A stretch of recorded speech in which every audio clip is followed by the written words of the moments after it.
زیاتره خلک سیلف میډیکیشن کوي، په خپله باندې ټیبلیټس راوالي یا یو شربت راوالي یا انجکشن راوالي، هغه استعمال کړي په خپله. کو د ډاکټر نه کې تپوس ونه کړو، د یو ایکسپرټ کس نه، د یو کوالیفاید ډاکټر نه تپوس ونه کړو، د په خپله باندې څه میډیسن راواخیستل او استعمال یې کړله. اوس دی خو په خپله ډاکټر نه دی، دی خو په خپله په دې باندې دومره پویه نه دی. دا په باډۍ باندې پازیټیو افیکټ هم کولی شي، فایده هم رسولی شي، خو نیګیټیو افیکټ هم کولی شي، انسان ته نقصان هم ورکولی شي، ځکه چې ده خو په خپله خوښه راواخیستل، کیدای شي دا ده ته نقصان ورکړي.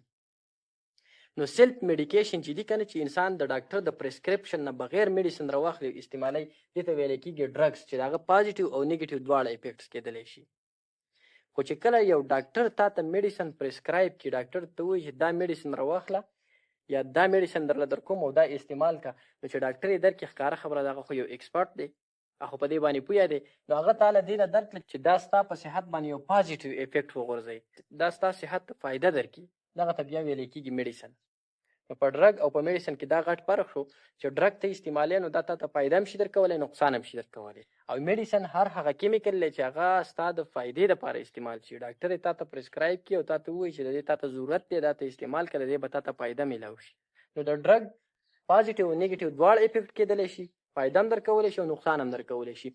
او د میډیسن پازیټیو افیکټ دی، دا خلک د پازیټیو د یو ښه مقصد دپاره استعمالوي. دا د ډرګ او د میډیسن په منځ کې ساده فرق دی.